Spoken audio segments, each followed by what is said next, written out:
ہر کے اندر بہت موجود ہے.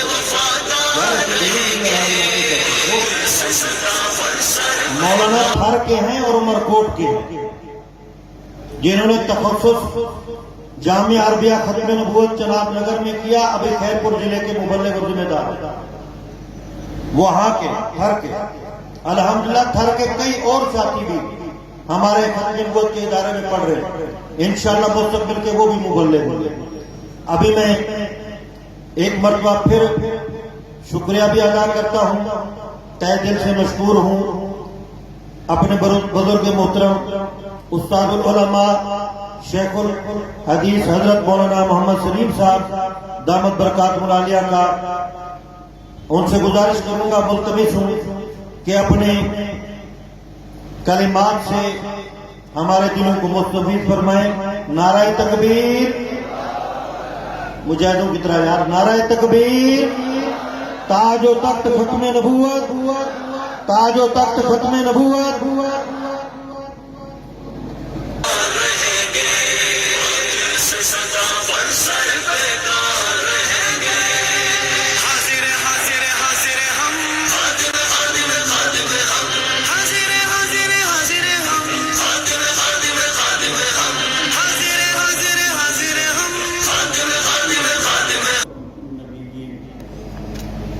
وقال النبي صلى الله عليه وسلم لن تزال هذه الأمة قائمة على أمر الله لا يضرهم من خالفهم حتى يأتيهم الله أو كما قال عليه الصلاة والسلام. انتہائی حضرات علماء کرام, دیگر عزیزان گرامی, ختم نبوت کے پروانوں, بہت خوش نصیبی کی بات ہے کہ اس مجلس میں ہمیں شرکت کی توفیق حاصل ہے. توفیق کہتے ہیں اسباب خیر کے مہیا کرنے. آدمی کسی کام کے لیے ارادہ کر سکتا ہے, قصد کر سکتا ہے, اور پھر نتیجے میں وہ فعل وجود میں آ جائے. واللہ خلقکم وما تعملون, اللہ تعالیٰ تمہیں بھی پیدا کرنے والے ہیں اور ان عملوں کو پیدا کرنے والے بھی ہیں. یہ اللہ تعالیٰ نے توفیق نصیب فرمائی کہ ہم اس باسعادت مجلس میں حاضر ہیں, اور ہماری حاضری در حقیقت ایک سعادت مند گروہ کے ساتھ جو ہر زمانے میں رہا ہے, اور دوسرا گروہ بدبخت اور شقی ہے جو ہمیشہ انبیاء علیہ السلام اللہ تعالیٰ کے حکموں کا مخالف رہا ہے. آج بھی صورتحال یہی ہے. دنیا میں آدمی ہمیشہ رہنے کے لیے نہیں آیا, بلکہ اس دنیا کو چھوڑ کر جانا ہے. مختصر سی زندگی میں جو آدمی اللہ کو راضی کرنے گا, اللہ کے حکموں پر چلے گا, تو انشاءاللہ وہ کامیاب ہو جائے. دیکھیے آج عجیب عجیب فطریں اور عجیب عجیب, کہیں صوفی اعظم, کہیں غلام اعظم, کہیں دہریت کا مسئلہ, کہیں محفوظیت کا مسئلہ, دیگر مسائل ہر زمانے میں چلتے رہے اور آج بھی چل رہے ہیں. خوش نصیب ہے وہ آدمی جو امت کے ساتھ, اس امت کے متعلق اللہ تعالیٰ نے فرمایا ان اللہ لا یجمع امت محمد صلی اللہ علیہ وسلم علی ضلالۃ, کہ اس امت کو اللہ تعالیٰ گمراہی پر جمع نہیں فرمائیں گے. امت کے علماء انشاءاللہ کبھی گمراہی پر جمع نہیں ہوں گے اور اس پر اجماع نہیں کریں گے. ان ساری چیزوں کو دیکھیے, دیکھ کر خوش نصیبی اپنی تلاش کیجیے کہ اللہ تعالیٰ نے کیسا خوش نصیب ہمیں بنایا ہے کہ ہم امت کے ساتھ. نبی کریم صلی اللہ علیہ وسلم کے ارشاد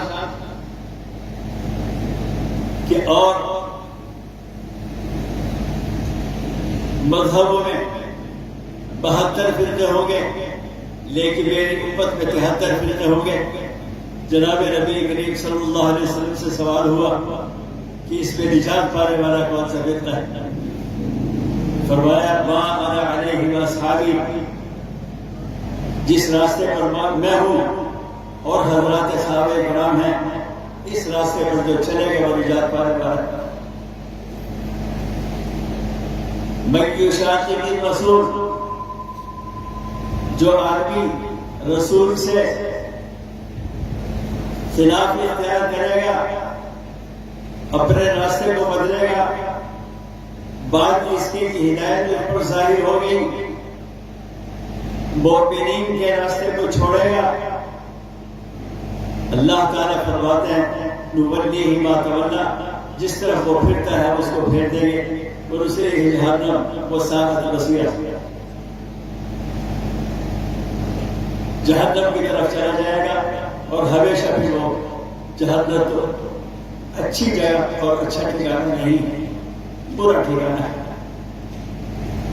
تو بس اس بات کو دیکھیے گا، اللہ تعالی ہمارے ایمان کی حفاظت فرمائے اور ہمیں امت کے راستے پر، جس امت کے لیے جناب نبی کریم صلی اللہ علیہ وسلم نے فرمایا کہ لن تزال هذه الامہ، ہمیشہ رہے گی یہ امت، اس امت کا ایک گروہ علی امر اللہ، دین حق پر قائمۃ، قائم، لا یضرهم من خالفهم، جو ان کی خلاف کرنے والا ہوگا وہ ان کو نقصان نہیں کر سکتا یہاں تک کہ قیامت آ جائے. اللہ تعالیٰ ہمیں اس کی توفیق نصیب فرمائے اور اس امت اور گروہ کے ساتھ جڑے رہنے کی توفیق نصیب فرما کر ایمان پر ہمارا خاتمہ فرمائے.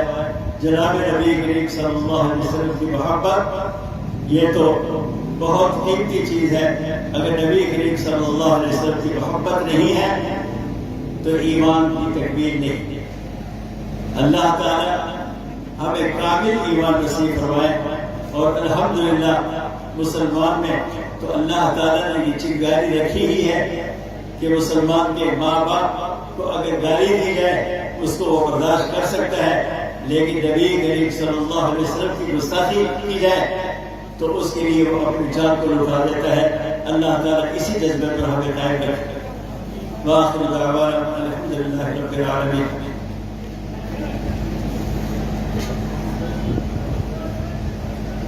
ماشاء